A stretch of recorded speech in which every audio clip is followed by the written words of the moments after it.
let's say we got someone who hits their 9-iron 150 yards, they think.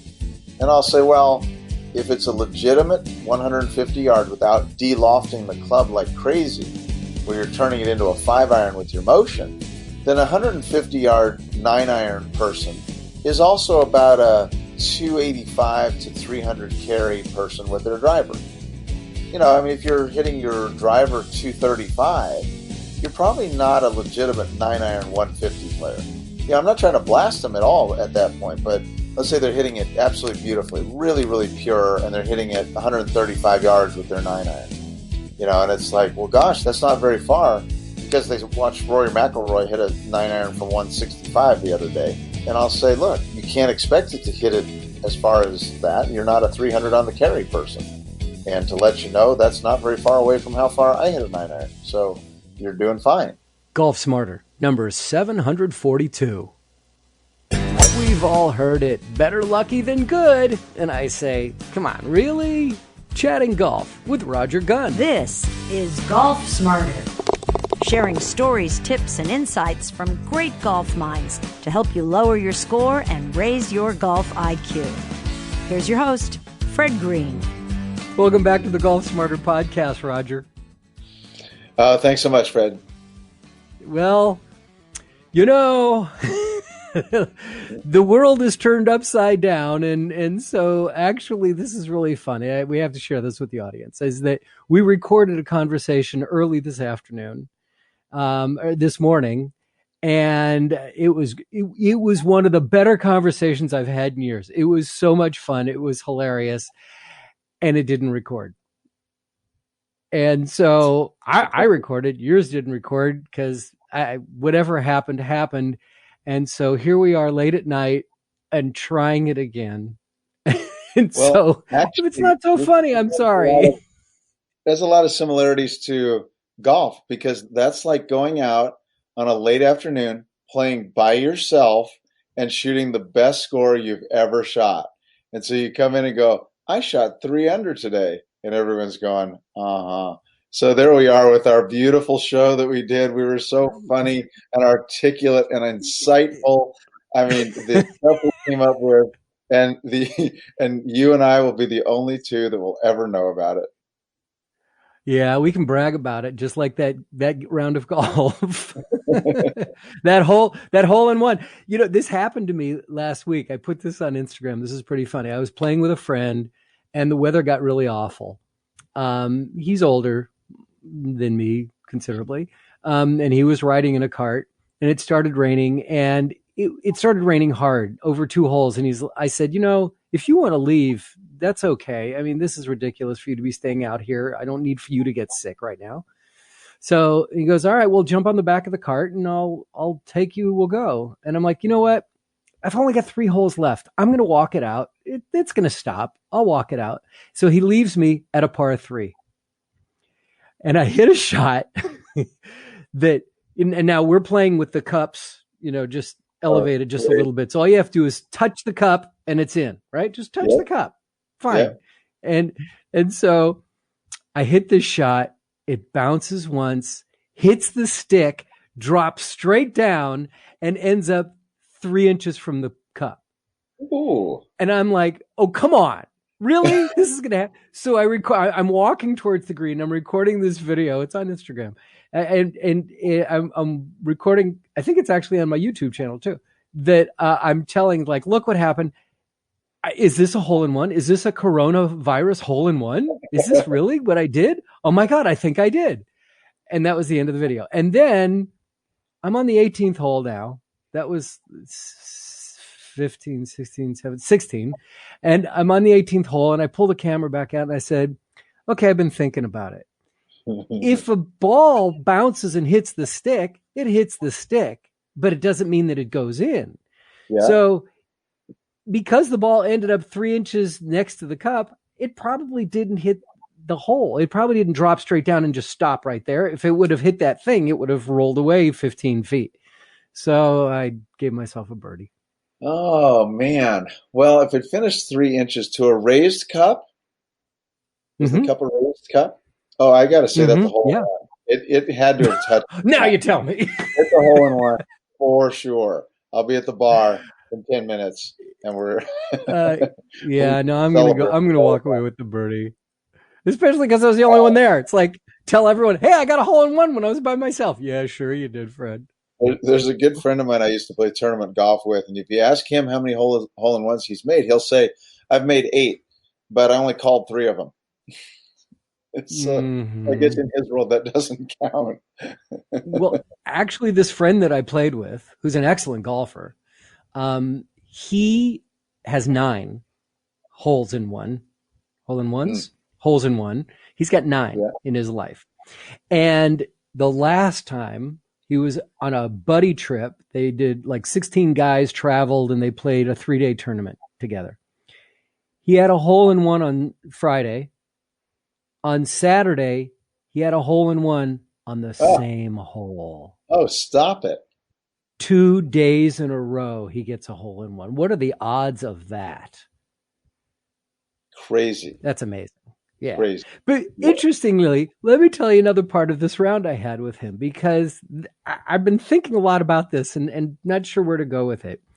So I have about a 200-yard shot, and I'm off on the left side of the fairway here. My drive was it trickled a few feet. So I had a 200-yard shot just to get myself in position to lay up.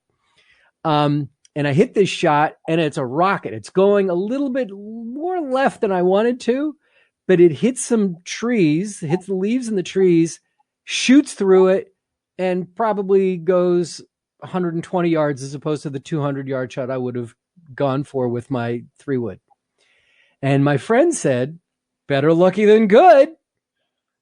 And I stopped and I said, I'm not so sure. Better lucky than good. No, I think I'd rather be good with occasion, because like you can be lucky occasionally, but not a lot. But if you're good, then luck may help sometimes. I would say it depends. I'm going to give it the nod to duration. So if you're talking about a one-off, you'd rather be lucky, no matter what. If you're talking about over time, you'd much rather be good. So, we've all had lucky shots, and the guy who's struggling the most in the field that day probably has a lucky shot or two as well. It's just one of those things where that's not sustainable for good golf over time. Being a good player where the ball tends to go where you're looking most of the time and reasonably solid, that's the person who's going to win the day. That's for sure.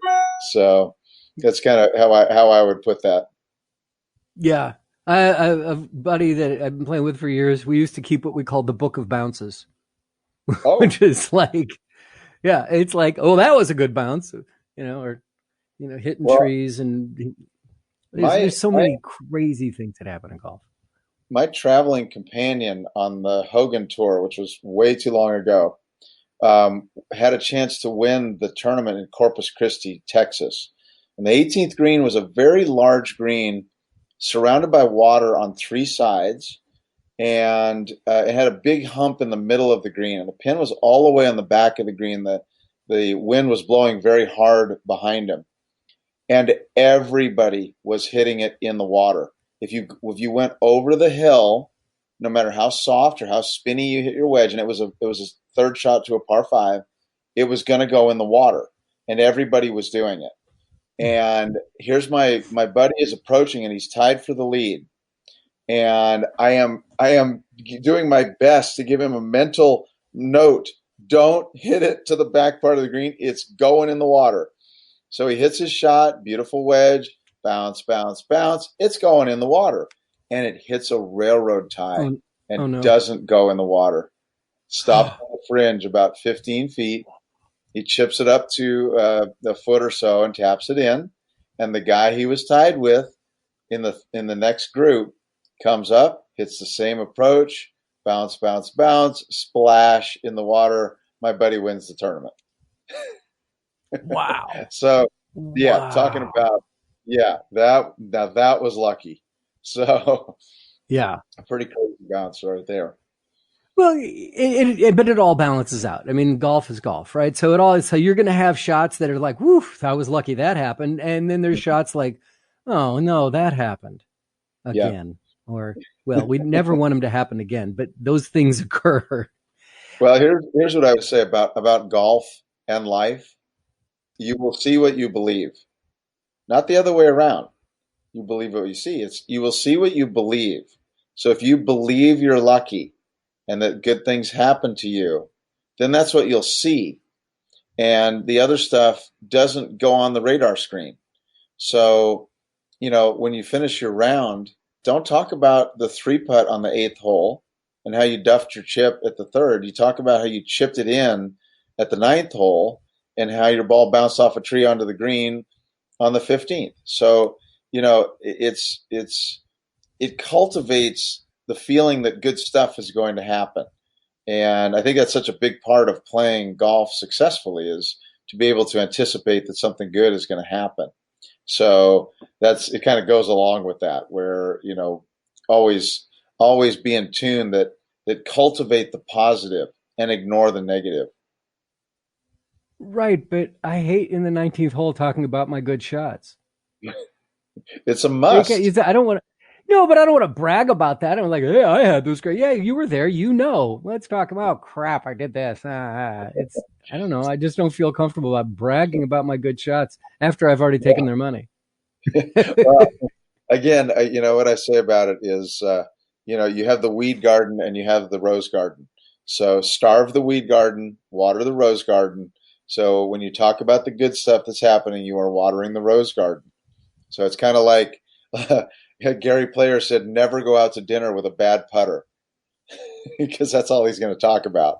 So anyways, your ability to play shots under pressure in front of people, whether it be the first tee on Saturday morning or coming up the last hole in your club championship, your ability to pull the trigger on those shots is based on a belief in yourself. And if you believe that you can do it and you believe that it's got a really good chance that something good is going to happen, you will relax, you'll let it happen, and lo and behold, good things do happen. So if your foundation of belief in yourself is riddled with dry rot and termites, and it's got no foundation, then your ability to play those pressure shots is going to be made much more difficult. Absolutely. All right, listen, I'm going to take a quick time out and we'll be right back for more with Roger Gunn.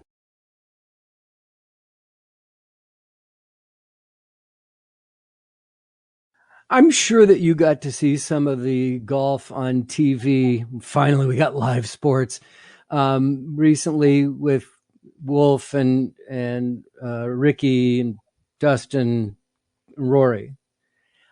Did you enjoy that? Your premise is a little bit faulty. You might know that it's on my TiVo, but I haven't seen it actually. I've seen little snippets of it.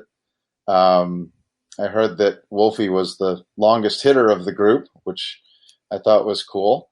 Did they mention that he played at Westlake? Yeah, do you know this kid? Westlake, and gosh, I mean, I can't even begin to describe to you if you haven't seen him play in person. Have you seen him hit it in person? In person, no. The earth shakes. I mean, it really it is. And I mean, I've obviously been around professional golf for most of my adult life, and so I know what an impact sounds like from a good player.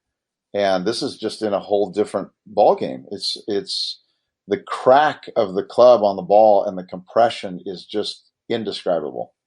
So I have a funny story along those lines. So my buddy who taught over at Westlake or teaches over at Westlake, a guy named Ted Lehman, who's a wonderful player who played on the PGA Tour, knows his golf.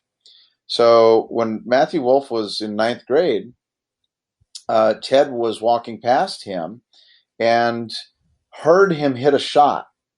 And he said, oh, he goes, I've got to see that again. So he hits a second shot. And then he calls a mutual friend of ours, Chris Zambri, who coaches at USC. And Ted said to him, I'm watching a kid that you need to give a scholarship to immediately. And Chris said, first of all, shut up because I don't believe you. And second of all, I couldn't talk to him if I wanted to because he's too young. Because he's like ninth So, grade, right? but thanks for the tip.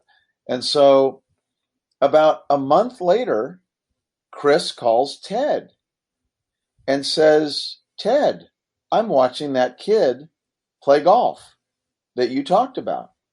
And he's 10 under after 13 holes. And I've never seen anything like this in my life. And so, he was, he hits it like you can't believe it, but he's also got that thing, just whether it be the Michael Jordan thing or the Tom Brady thing. I mean, just getting it done when it matters too. He's just an amazing player. We're going to be seeing him for a long, long time. He's good for golf on television. I would think he's terrible for golf on instruction because that little hitch that he's got, that swing that, it's like memories of Furyk, right? I mean, like you see this swing and you go, oh, don't copy that. Don't try to copy that. But during the broadcast, they did break it down a little bit. And it's like, he's locking into that feeling of where do I want my body to be? Yep. Right at contact. So that's why he's doing that, which I thought was a beautiful explanation. I love that. Mm-hmm. But then when he was in a bunker, they said, I wonder if he's going to do that now. And he didn't. And they're like, yeah, it makes sense. Yeah. Well, it's funny from an instructional standpoint. He's got some very interesting things going on. You probably won't see a grip that weak on a good player in memory. I can't even, except for maybe Johnny Miller. His grip is extraordinarily weak. And so with his club face position, if you saw that and you didn't know who he was and didn't know anything about his golf, you would be saying, wow, does this guy slice it? So, but because of his loop back to the inside and the flexion he has in his wrist, which is a bowing of his left wrist to an extraordinary degree, it ends up, creating this incredible blend of just magnificent golf. Wow. It was really entertaining to watch him. And it was like, and he even was recognizing, why am I here with these three guys? Yeah, I'm sure he was, because last year, a little before this time, probably he was there watching them on TV, and he, hadn't done what he had, won on the tour and all that stuff. So it's been quite, it's just fabulous for golf to have someone young with a crazy golf swing that everybody's going to be watching, who hits it 900 yards. And, what could be better than maybe him coming down the stretch against Tiger Woods in a major? How fun would that be to watch? So have you interacted with him? I've only met him. I think I've only met him one time, actually. Okay. He's a very nice young man. Very, very personable. He's just a great kid. So, but does he have the killer instinct? You don't find a lot of killer instinct in Westlake, right? Well, I would say, judging by the way he plays golf, there's zero doubt that he has killer instinct. So, it's hard to be that good and set records like he did in the college scene without a extreme desire to win. Amazing. I'll tell you the one thing that I'm really looking forward to on when the tour starts up again is if they have no galleries. I want to see how many balls these guys lose. Think about it, because they never lose a ball. Why? Because there's people standing around getting popped in the head or whatever, and they're there going, oh, here it is. Or there's cameras watching it every single time, and they can find it from a blimp. But I think it's going to be fun to watch. It's really going to be fun to watch them lose golf balls. Well, those guys are on TV for a reason. They're pretty darn straight. So, I don't anticipate a giant amount of lost golf balls, and that their secret has been exposed, that they're actually no better than any of us. Well, we've seen shots that they make, and we've seen them on TV going, whoop, that's not going in the right direction. They missed the fairway too. Yes. You know, which reminds me of when they were keeping handicaps on the PGA Tour. So it's like, well, how good are these guys really? And so when they were keeping handicaps and Tiger Woods was winning everything, his handicap was a plus 10. Plus Oh 10. my goodness. dot, So, dot, dot. I mean, most club champions are somewhere around a sort of a 2-1 scratch, maybe even a +1 or +2. And if you get a guy who's a +3 or 4, that is a really, really good player. I mean, that's a guy who's maybe winning his state amateur or got a chance to, and just a very, very good player. So imagine a guy that good, and he's getting 3 aside from Tiger Woods. Wow. Yeah. Yeah, a lot of it is because the course rating would be so high because the fairways are we've got deep rough and hard fast greens and all that stuff. But pretty unbelievable to think of that. Really amazing. Really amazing. All right, let's take another quick time out. I've got more questions for you. Maybe they're the same questions I asked you this morning, but we'll be right back after this.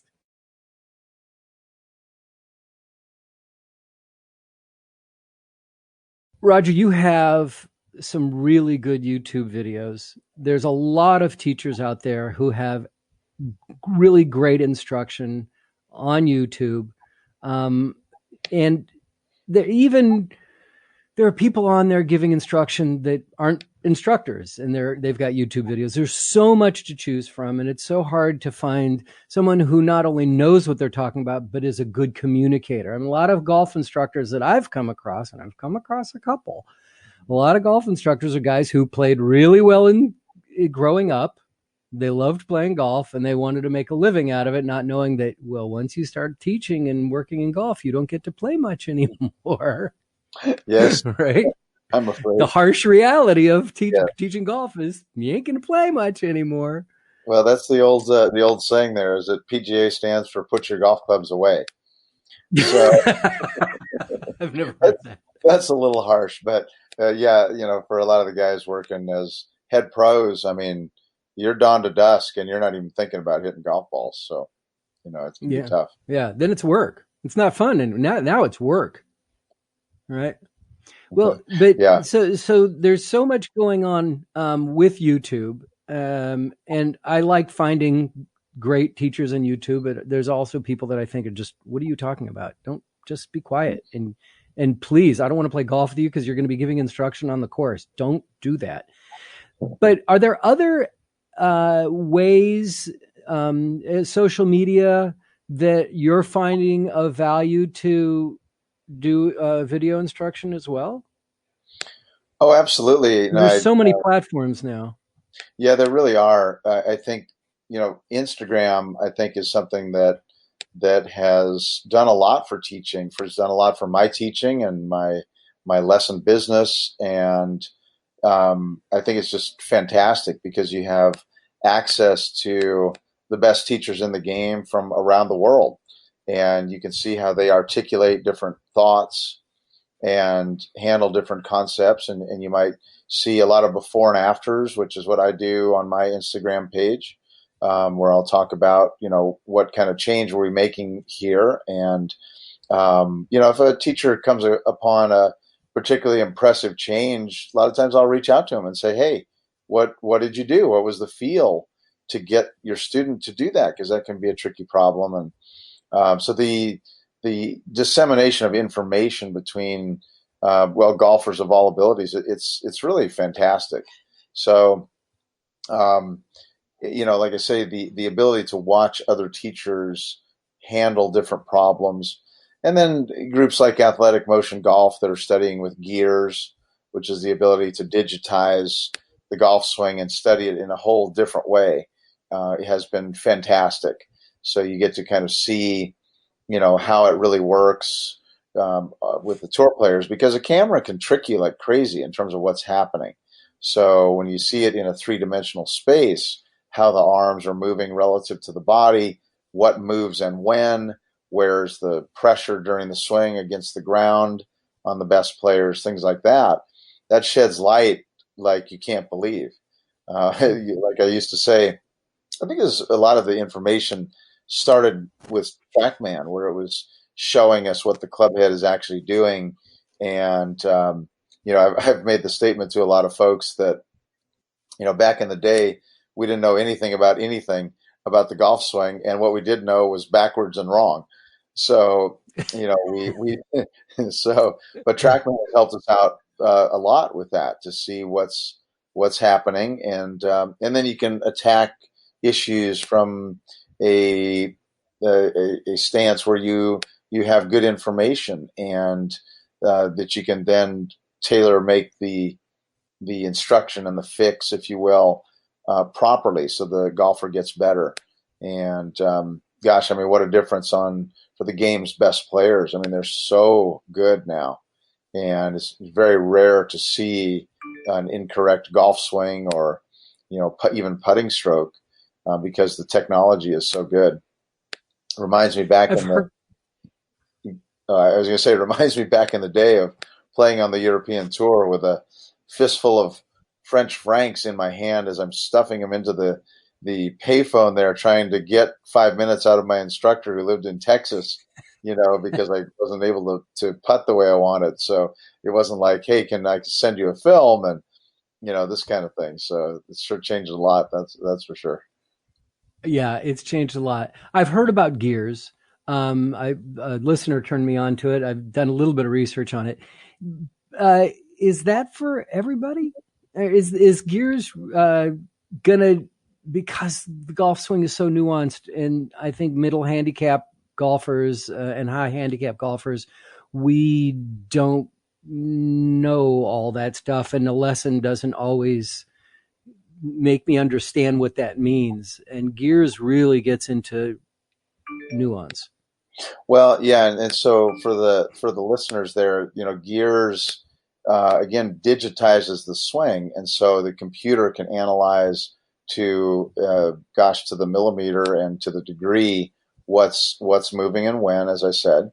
To answer your question, though, I mean that's the job of the good teacher, is to know what's happening, but then put it in a way that's easy to understand, depending on the level of golfer and what they're looking for. If you've got some sort of a technical person who wants to know all the nuances, sure, you can do that.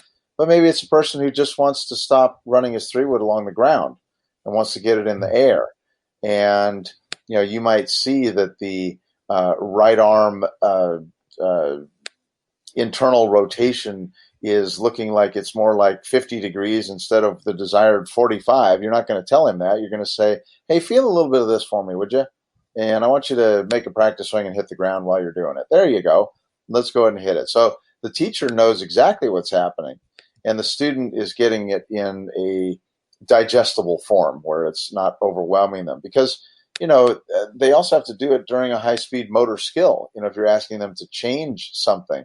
So they can't really make it too complicated and be successful. So, to answer your question, is it for everybody? I think it's shed a lot of light on what the tour players are actually doing. And so when we know what they're actually doing, then we can address problems as we see them a little bit more thoughtfully. Do you have any pet peeves as far as instruction?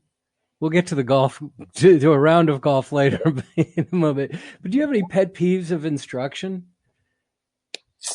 Wow. I guess as the instructor, I don't want you to point at any of your colleagues. That's not fair. But pet peeves for instruction. Gosh, I mean, instruction has improved so much. It's unbelievable over the last 10 years. I mean, it's just not funny. Oh yeah. I mean, is that because of technology? Yeah, I mean, there's so many teachers teaching with TrackMan and FlightScope and Foresight Quad and all these different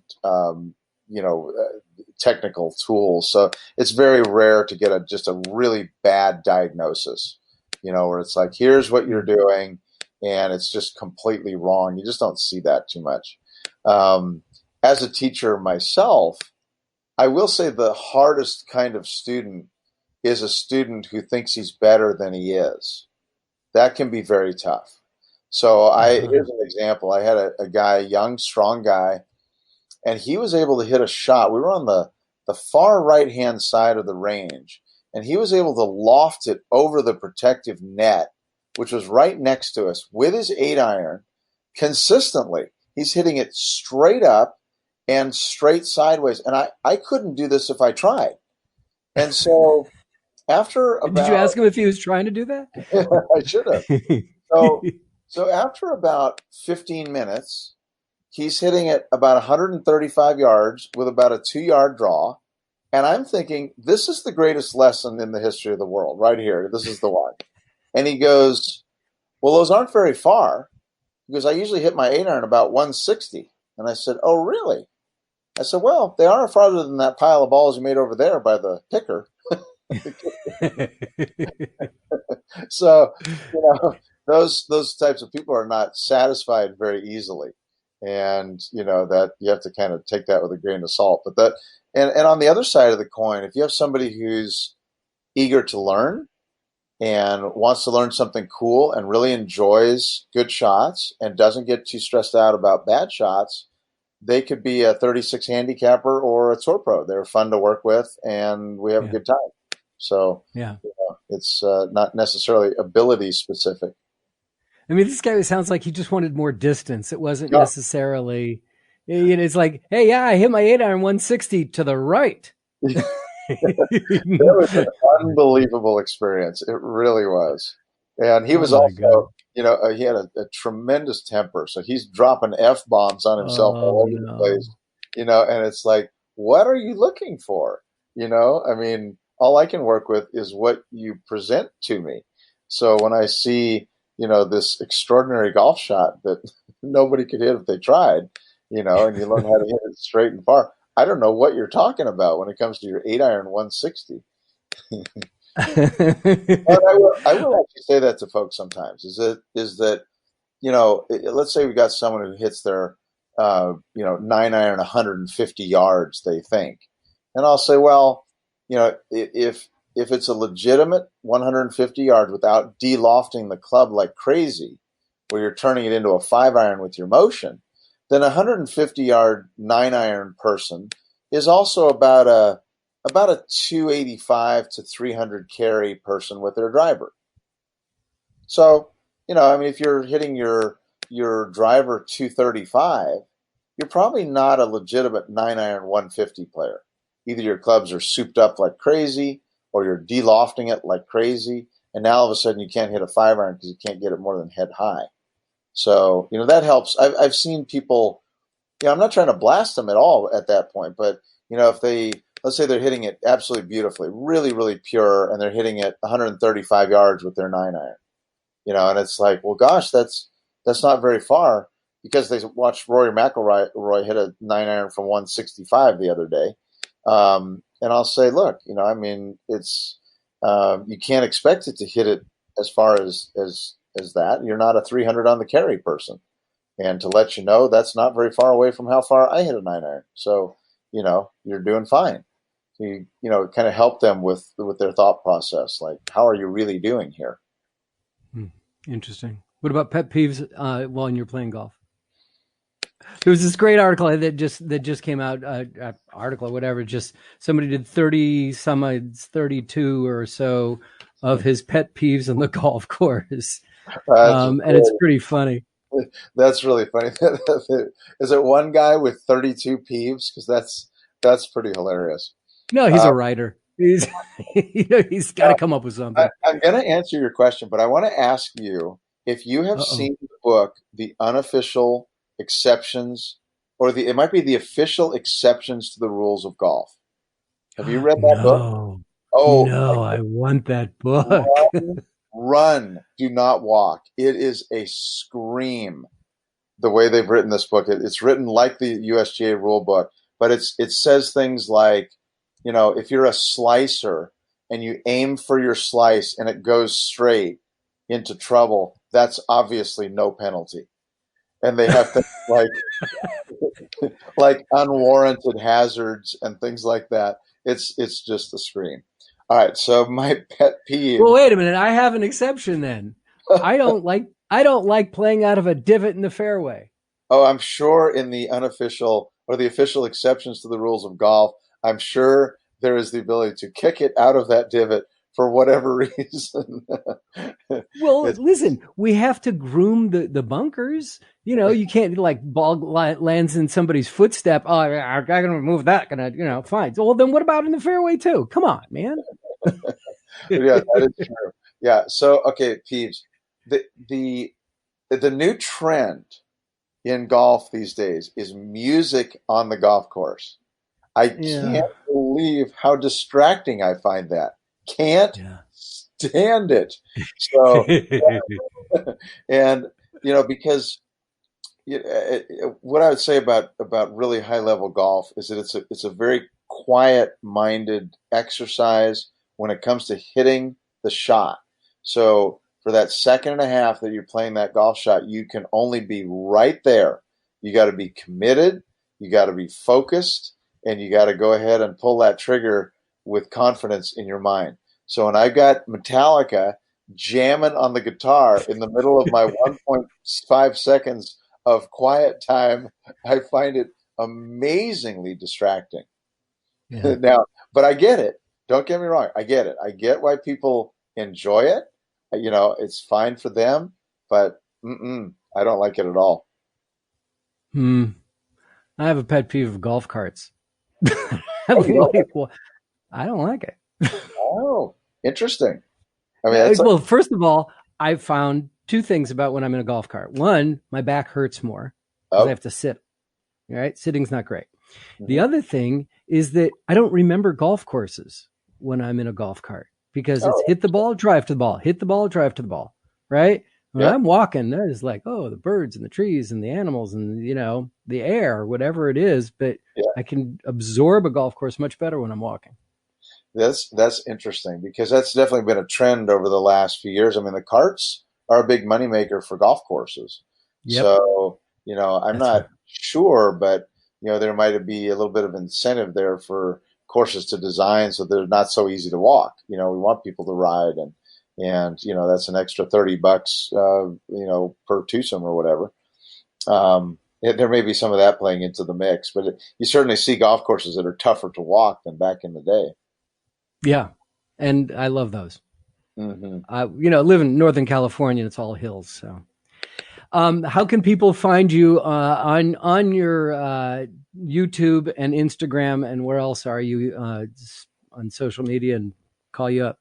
Well, thank you. I'm at Roger Gunn Golf, and I try to put some stuff on there for players of different abilities and things about playing the game too, short game stuff. So there's a lot of stuff on there for folks to get better.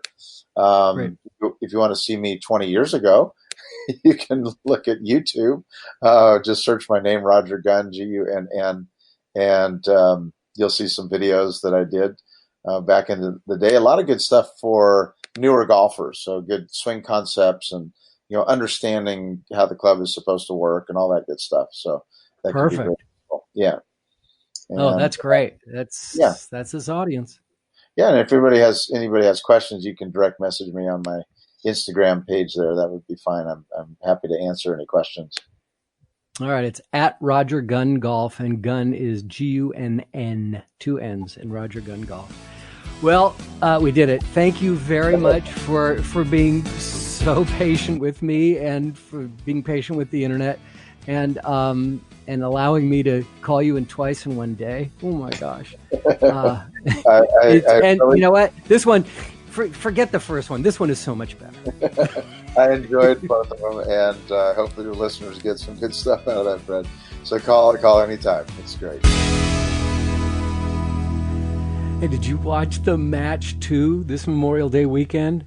Oh my gosh. As long as there's no live sports on TV, this has my vote to be on every single weekend. I'll continue to donate money. Just keep bringing back live golf like that, right? And what about Mickelson's Golf Smarter lessons during the match? That was incredible. If they want to do this each weekend, I don't need Tiger and Phil. Give me Ricky and Rory, Brooks and Jordan, JT and DJ. I don't care. Give me a couple pros, and then throw in some professional athletes or celebrities that look completely lost, just like us on the course. How much fun was it watching Tom Brady struggle on that front nine? And the entire time I was saying, there's no way this guy's an 8. Maybe he was after he makes that shot. Just throw in some confidence and look how everyone's game changes. But what about other celebrities like Steph Curry or Michael Jordan or Samuel L. Jackson? And frankly, I would sign up for pay-per-view if they would assure me that the trash talk would be live and there was no bleeping out or editing or all of a sudden the audio disappears. Let these guys do that. Oh my gosh, was that fun. Okay, it's time to announce the winner of our latest giveaway, and that is going to be from twoguyswithgolfballs.com. They're going to supply a dozen Eagle quality premium used golf balls of your choice. That's right, any brand you want, as long as they're in stock. And after a random drawing, I'd like to congratulate Frank Fasano of Centerville, Ohio. Thanks so much, Frank, for playing the game and for your continued support of Golf Smarter. Keep your eyes open for an email from me with the instructions on how to get the balls that you want, and they will be sent directly to your home. Our next giveaway is a good one. Not that I don't believe they're all good ones. I'm trying my best to get great stuff, and I think we've been doing pretty good so far this year. But we're going to have a 12-month membership to Golf Logics Plus, the app for either Android or iOS, courtesy of Pete Charlson and the great folks over at golflogics.com. Play smarter with Golf Logics and Golf Smarter. The winner will be announced in 2 weeks on the episode of June 9th, 2020. So enter now at golfsmarter.com/giveaway2020 or just click on the banner at the top of the page at golfsmarter.com. This week on Golf Smarter Mulligans, Dr. Michael Lardon, author of 2 books on achieving peak performance in sports and life, is featured in an episode called Finding Your Zone, 10 Lessons on Achieving Peak Performance in Sports and Life. Now, Dr. Lardon is a golf lover, but he was also a world-class ping pong player and knows what it's like to be in the thick of it and finding the zone. Now, since we initially recorded this interview in 2008, Michael's come out with a second book called Mastering Golf's Mental Game. You can find both books on Amazon and more on Michael at drlardon.com. That's drlardon.com. And here's just a taste of what he had to say in this week's episode. Well, the beauty of taking a mental mulligan is that, 1, there's no penalty for that. Right. And 2, in golf, we have the ability to initiate the action. So if you're not ready, you should take advantage of it. Golf is different than tennis or Table tennis. Or table tennis where once it's in motion, you can't do anything. But golf, i.e. Tiger Woods, stopping in the middle of his backswing. I mean, if you're not ready, you don't have to complete the swing. And if you don't complete the swing, it doesn't count. So you have the luxury of engaging in the shot when you're ready to. And that's really one of the key components. And that's from our sister podcast from the archives of 400-plus hours of Golf Smarter called Golf Smarter Mulligans, and each episode is released on Fridays. You can find it wherever you get your favorite podcasts. Please reach out to me on Instagram, Twitter, or Facebook at Golf Smarter. Read more about our weekly content on LinkedIn. And if you have any questions, comments, or suggestions, use social media or just click on the Hey Fred button at golfsmarter.com.